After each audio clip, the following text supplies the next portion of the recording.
supaya lebih memperluas wawasan kita, menyelamatkan masyarakat dari narkoba. Hari ini langsung disampaikan dan dibimbing oleh Assalamualaikum warahmatullahi wabarakatuh. Alhamdulillahilladzi awjaba alaina siyam fi shahr Ramadan wa anzala bihi al-Qur'an hudan lin-nas wa bayyinatin minal huda wal furqan. Asyhadu an la ilaha illallah wahdahu la syarika lahu wa asyhadu anna Muhammadan abduhu wa rasuluh. Qala Allah subhanahu wa ta'ala fi Qur'anil Karim, bismillahirrahmanirrahim. Wattaqu yawman la tajzi nafsun an nafsin shay'an wa la yuqbalu minha shafa'atun wa la yu'khadhu ma'adrun wa la hum yunsarun. Shadaqallahul azim. Bapak, ibu-ibu, para ustadz dan ustazah yang dimuliakan Allah Subhanahu wa ta'ala, yang kami muliakan juga moderator yang dirahmati Allah Subhanahu wa ta'ala. Alhamdulillah, pada pagi yang mulia ini kita dapat berjumpa di dalam ruangan yang mulia ini dalam arti muzakarah. Muzakarah ini juga terbelumi dan mengingat apa yang kita kaji dan menambah kalau belum pernah kita kaji. Mudah-mudahan kita berjalan di sini dicatat oleh Allah Subhanahu wa ta'ala sebagai orang yang berjalan thalibul ilmi. Amin rabbal alamin. Salam kepada Nabi kita Muhammad sallallahu alaihi wasallam. Allahumma shalli ala sayyidina Muhammad wa ala ali sayyidina Muhammad. Bapak yang kami muliakan, para ustaz dan ustazah yang dirahmati Allah, judul nanti malam menyelamatkan masyarakat dari narkoba. Sebenarnya judul ini kalau tahun-tahun sebelumnya itu dari polisi dibawa sih. Tapi sekarang dari ustaz juga. Maka sebelum pembahasan lebih jauh, saya akan mengasih suatu pertanyaan, tapi dijawab dengan satu kata saja. Jawabannya satu kata. Kenapa kita perlu menyelamatkan masyarakat dari narkoba? Jawab satu kata. Satu kata ya.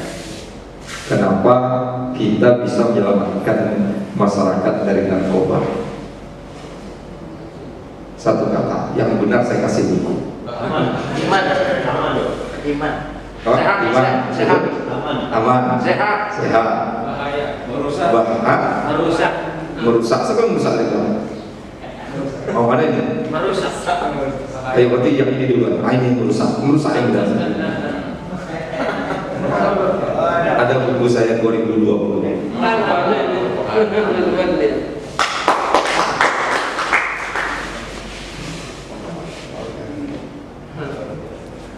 39 hadis 7 ajar Ibrahim. Itu kalau diceramahkan 39 kali.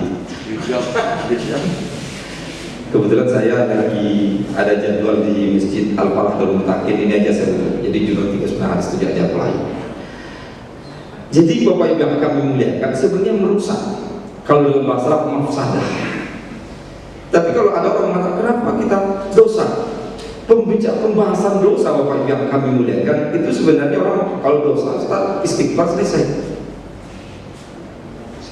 Kalau iman bagiannya masuk, tapi ketika kita munculkan merusak mafsadahnya, mafsadah inilah sebenarnya dasar kenapa khamar itu dilarang. Ketika mafsadah ini muncul Bapak Ibu yang kami muliakan, itu di dalam kehidupan masyarakat dengan berbagai pluralisme kita, berbagai agama itu akan menerima. Jadi bukan saja orang Islam, non Muslim juga akan memahami tentang rusak. Itu narkoba.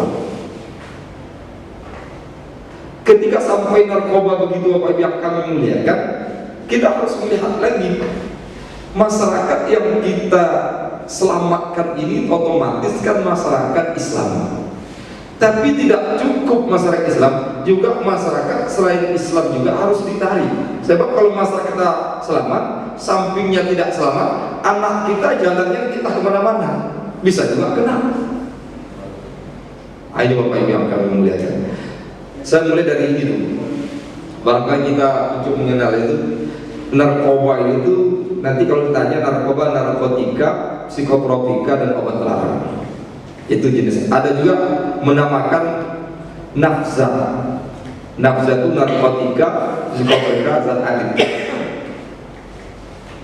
Jadi kedua istilah narkoba dengan nafza itu apa yang kami muliakan mengacu kepada senyawa yang memiliki risiko kecanduan bagi pengguna. Jadi orang itu candu sehingga terikat dengan badannya. Maka para pedagang narkoba ini itu biasanya dikasihnya secara gratis dulu, kasih gratis, gitu kan? Nanti kalau sudah candu baru dia ambil sekian. Maka pernah terbongkar itu narkoba itu berupa permen, itu bukan baru di depan mall Pekanbaru itu pernah dibagi gratis pada anak muda. Mereka rugi, tapi nanti ketika mereka sudah candu, mereka minta dan akan cari duit. Itu yang bahaya orang yang kami muliakan. Kalau menurut pakar kesehatan, narkoba itu gunanya adalah untuk obat, membius pasien, untuk operasi dan untuk bidang tertentu. Tapi akhirnya disalahgunakan. Sama yang di Aceh itu apa yang kami muliakan, daun ganja itu dulu dipakai orang untuk penyedat makanan. Jadi tidak perlu pakai Ajinomoto, tapi disalahgunakan akhirnya untuk untuk fly. Itu yang ini. Kemudian narkotika dan obat terlarang itu apa yang kami muliakan? Pertama itu narkotika atau zat atau obat yang baik bersifat alamiah, sintesis maupun semi sintetis yang menimbulkan efek penurunan kesadaran, halusinasi serta daya rasa. Jadi intinya bagaimana orang itu tidak sadar lagi. Kemudian dalam undang-undang narkotika pasal 1 ayat 1 itu menyatakan itu ada yang dibuat dengan ada dari tanaman, efeknya halusinasi menurut kesadaran menyebabkan kecanduan. Jadi secara umum narkoba itu akan berkembang. Maka sekarang kan ada dimunculkan lagi dulu daun ganja, sekarang ada daun yang itu dijadikan bunga. Nah, itu kan. Ternyata jadikan bunga ditanam di pot karena itu sudah mulai dilarang. Kenapa? Disalahgunakan juga. Ada kemarin orang biji daripada pohon yang banyak pohon itu ada bijinya kecil-kecil itu, akasia. Itu juga katanya kalau dimakan juga buat orang on juga itu. Oh, akasia ya. Oh itu kan hal yang inti awalnya adalah merusak itu sebenarnya Bapak Ibu yang kami muliakan. Jenis narkotika banyak, opium, ritalin, kodin dan sebagainya. Kalau orang Arab istilahnya hasis. Hasis itu dulu Rusia untuk menghancurkan orang Arab itu seperti Yaman, hasis dikasih. Hasis ya. Sehingga apa? Orang itu tidur terus. Nanti waktu sholat dibangunkan. Kalau tak perlu tidur tak sholat. Nah, itu rusak akhirnya.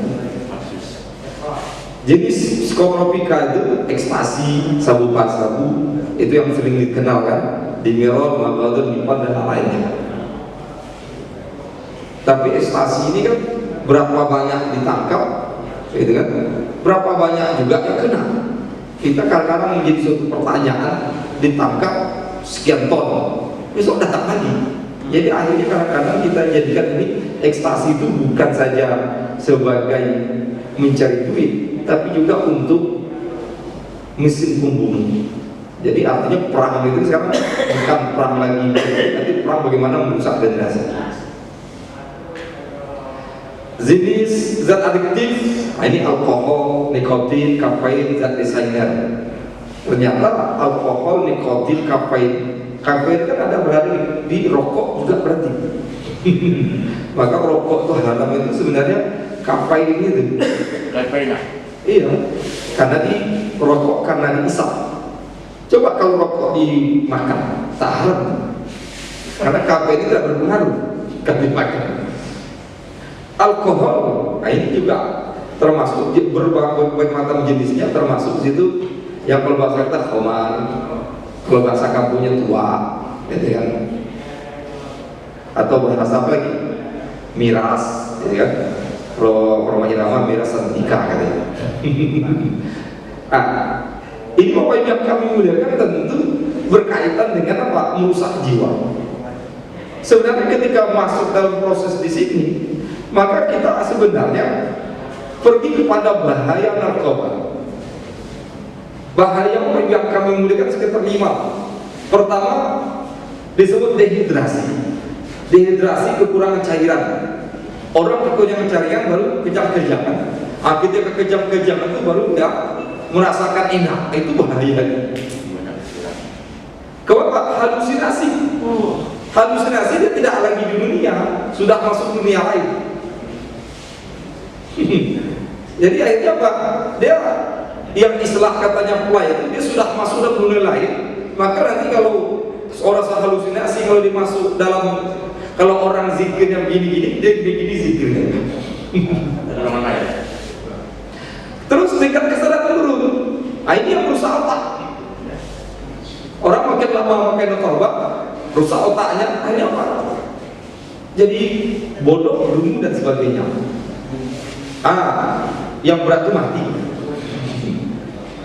Maka kita tanamkan apa yang kami muliakan, orang mati di saat konsumsi narkoba, matinya mati apa?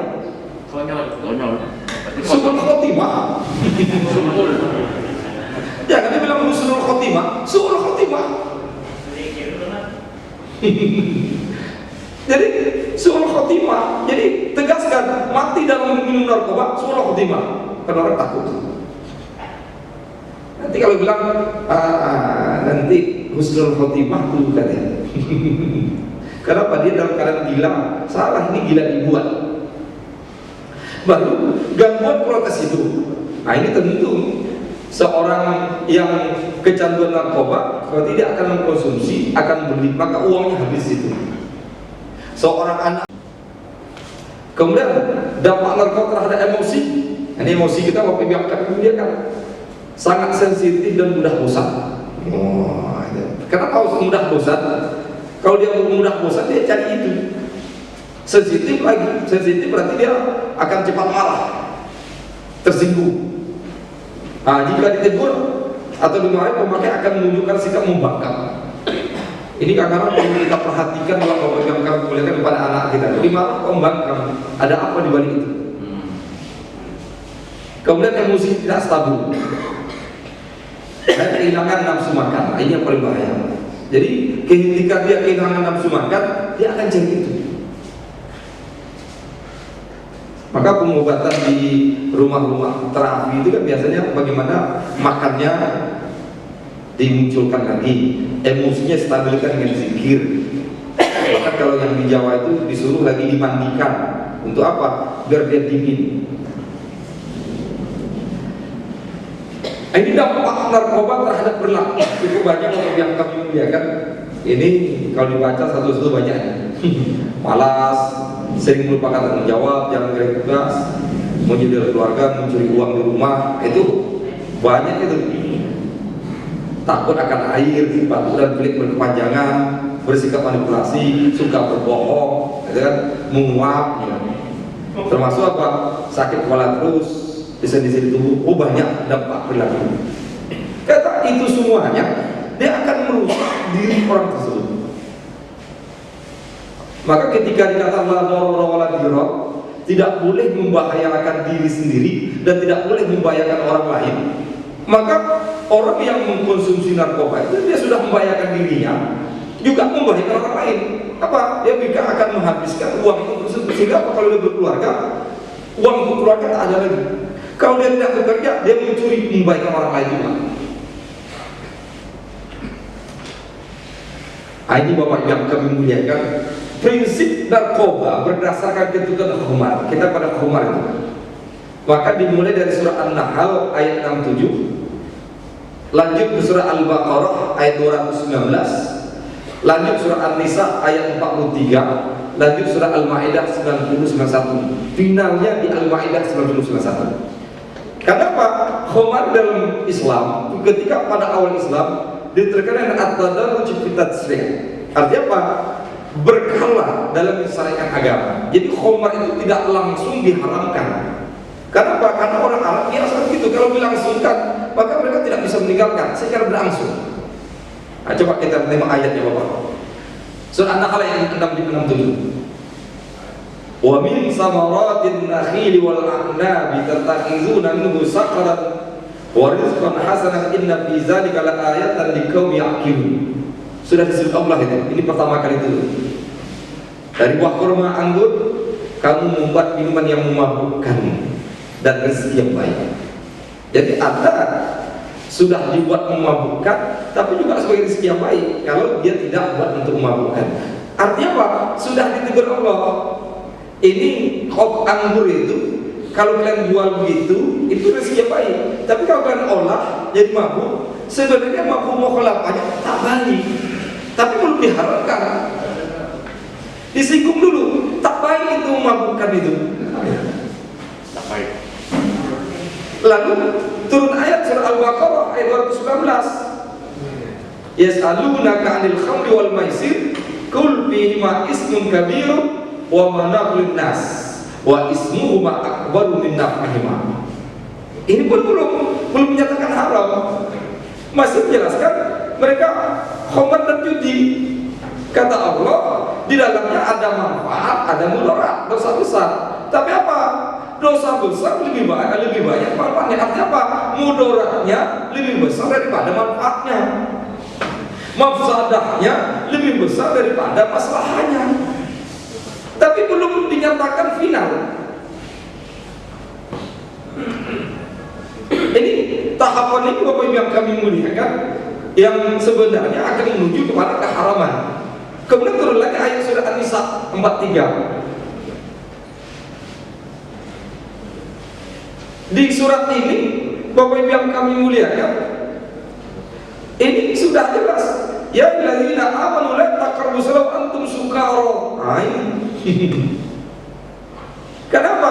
Waktu itu dalam satu riwayat Ali bin Abi Thalib dia minum khamar, salat, lupa dia kuliah ayyuhal kafirun, lupa terakhir kuliah ayyuhal kafirun la a'budu wala. Itu kan tak mana-mana muter-muter tak selesai. Lupa dia lakukan di kemuliaan dia terakhir. Kan ngomong, Aku bukan Pak aja. maka kata Allah, la taqrabu shalah wa antum sukara. Dan mulai kalau kalian mau salat jangan mabuk. Jadi mikir juga kan.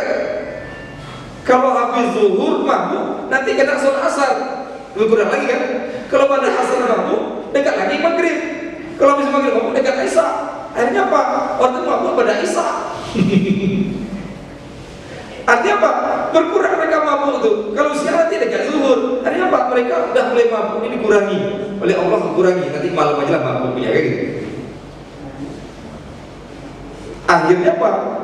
Finalnya surah Al-Maidah ayat 90-91. Tapi ketika Allah mengatakan final ini, Allah tidak mengatakan haram dengan kata haram, tapi Allah mengatakan ya ayyuhalladzina amanu innamal khamru wal maisir wal ansab wal azlam rijsun min amali syaitan. Baru fajtanibuhu la'allakum tuflihun. Coba kata rijsun. Rijsun itu kan perbuatan keji. Dan Allah deretkan khamar dengan maisir wal ansab wal azlam satu deretan. Berarti apa? Satu deretan ini keji. Kata Allah, dan kalau keji ini perbuatan setan. Kalau kalian kerjakan, kalian jadi setan.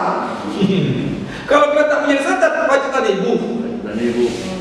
Jauhi. Kata jauhi ini berarti itu sudah masuk final. Allah katakan kalau ini perbuatan setan, ingat ayat 91-nya. Innama yuridu syaitan ayyuqya bainakumul adawata wal baghdha bil khamri wal maisir wa yasuddakum an zikrillah wa lis-shalah fa hal antum muntahun. Ini salah satu disebut dengan maqasid syariah diharamkannya khamar, maisir, ansab, azlam. Jadi diharamkan minuman keras, berjudi, itu kan berkorban untuk berhala, mengundi nasib dengan anak panah. Jadi termasuk sini berjudi, mengundi nasib dan sama disamakan. Ini perbuatan setan. Maksudnya apa? Setan itu tujuan apa? Untuk merusak kita. Nah, coba kita analisa di ayat 91 tentang finalisasi keharaman khamar. Mungkin kalau ini aja ceramah di malam selesai. Kan 15 menit Pak. Khamar itu najis. Ya kan? Jadi khamar itu dikategorikan najis. Berarti kalau orang minumnya najis. Berarti semua narkoba adalah najis. Orang makan berarti makan najis. Kemudian Allah SWT mensejajarkan khamar dengan perbuatan berkorban, menyembah berhala dan mengundi nasib dengan panah, yang mana keduanya merupakan termasuk perbuatan syirik. Coba, mengundi nasib perbuatan syirik, berkorban untuk berhala perbuatan syirik, disamakan khamar. Berarti orang meminum narkoba itu identik dosanya seperti dosa syirik.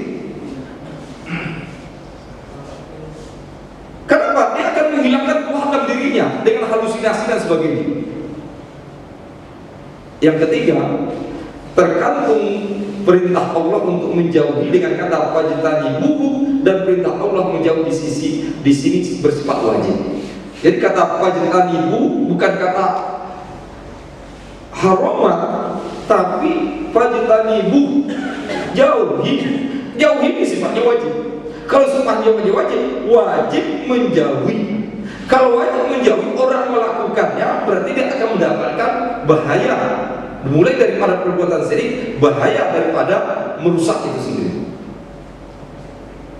Keempat, khamar termasuk perbuatan setan. Itu perbuatan setan, perbuatan setan. Kemudian kelima, menjauhi khamar menjadikan manusia menuju jalan kebahagiaan dan kemenangan. Jadi kemajuan itu Bapak Ibu yang kami muliakan, kebahagiaan, kemenangan itu dengan meninggalkan khamar, meninggalkan segala bentuknya termasuk narkoba. Dan sehingga apa? Alat yang digunakan untuk merusak generasi Islam itu, dan itu termasuk ghazwah, perang narkoba ini. Maka kita waktu yang kami muliakan, berapa banyak ditangkap, datang lagi, berapa ditangkap, berapa banyak masuk penjara, ada lagi. Bahkan kalau yang dapat jadwal di rumah tahanan Sialang Bungku, itu rata-rata narkoba. Ada yang dapat jadwal. Nah, aktif bagi saya yang di Jalan Sialang Bungku masih aktif kan? Jumat aja. Itu rata-rata narkoba. Berapa banyak itu? Sehingga jumlahnya ribuan, 1000 lebih itu. Kenapa? Karena dari Pekanbaru Pelalawan sekitarnya di sini. Orang pajak itu. Nah, kemudian ketika ditangkap narkoba juga datang lagi. Sebenarnya ada apa-apa? Ini yang disebut dengan apa? Kita ini dihadapkan sebuah peperangan menghancurkan generasi. Sebab kita mau mengestafetkan Islam kepada anak muda generasi kita. Bagaimana Islam tidak bisa diestafetkan kepada anak-anak kita? Rusak dulu anak-anak kita. Kalau sudah anak-anak kita rusak, maka kita ini Islam sampai kita saja, kita mati, habislah. Itu diinginkan mereka. Nah, kemudian Bapak yang kami muliakan, yang keenam, akibat efek yang ditimbulkan khamar, yaitu timbulnya permusuhan dan kebencian. Ini jelas. Kenapa? Itu kembali dalam firman Allah tadi. Karena setan inginnya permusuhan dan kebencian. Kemudian ketujuh, khamar menyebabkan orang yang berpaling dari ingat kepada Allah dan sholat. Tentu di sini kalau sudah orang kecanduan narkoba, dia tidak akan tahu akan Tuhan, akan Allah, apalagi berzikir, apalagi sholat. Dia inginnya apa? On gitu. Sehingga ada sebagian ulama mengatakan kalau kita mau fly dengan sholat gitu. Kenapa? Ketika khusyuk sebenarnya kita sudah berhubungan dengan Allah SWT. Coba masyarakat Islam dan mencegah narkoba. Coba kita pertama masyarakat memiliki pengetahuan. Coba kalau kita tengok Bapak Ibu yang kami muliakan, yang disebut dengan orang tua, bapak, ibunya, suami istri cerai, yang merasa kerusakan anaknya, dan anak-anak rusak ini kembali kepada jalan. Kemudian kalau orang tua tidak memperhatikan anaknya, maka dia tidak pernah menanyakan anaknya kemana. Banyak terjadi Bapak Ibu yang kami, anaknya tak pulang dibiarkannya, tak pernah jadi. Kadang-kadang kita coba anak pang itu yang di jalan itu punya bapak anak punya ibu anak punya. Di mana orang tua?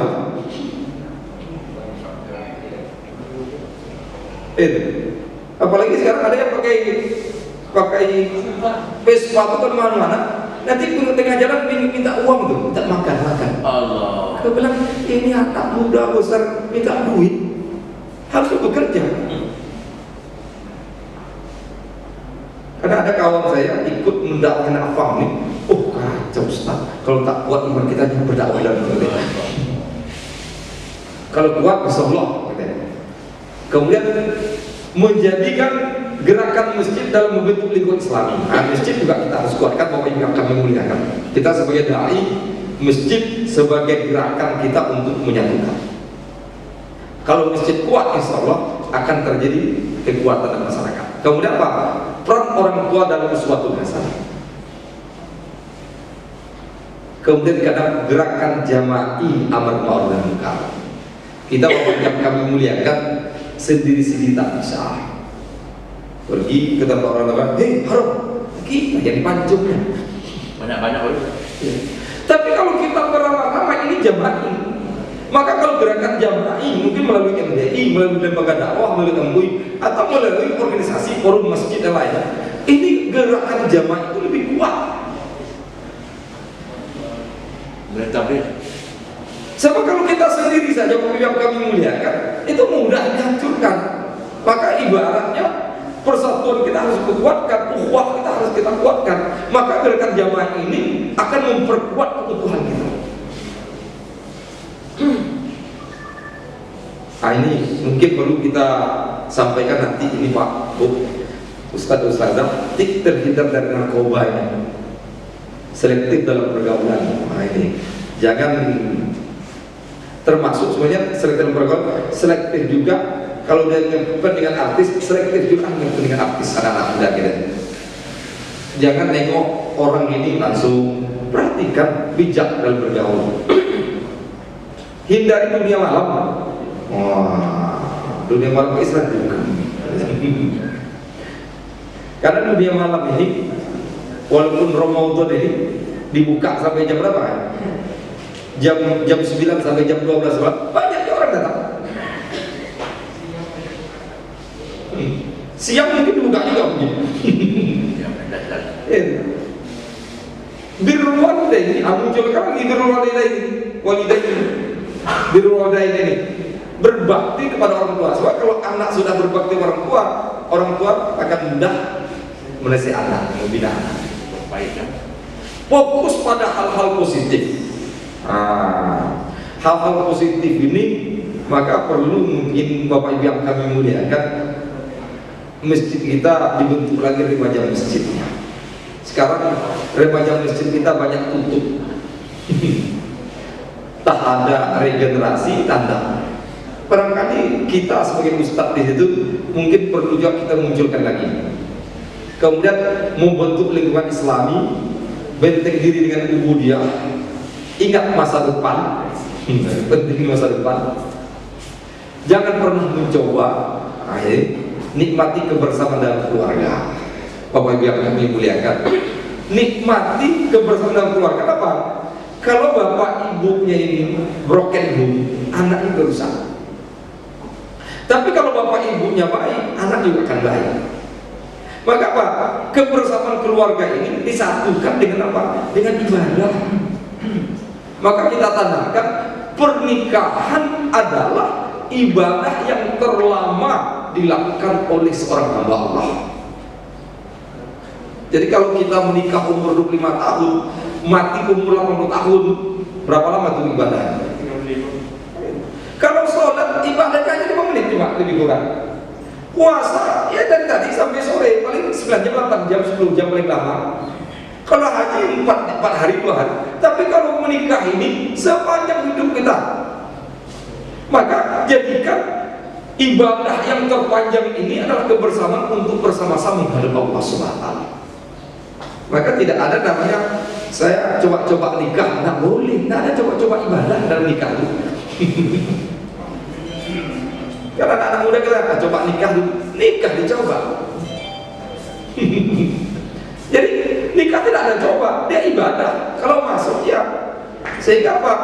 Sampai Rasulullah mengatakan jidduhunna jiddun wa hazluhunna jiddun. Sungguh-sungguh akan menjadi sungguh-sungguh, main-main akan menjadi sungguh-sungguh. Kan nikah talak rujuk.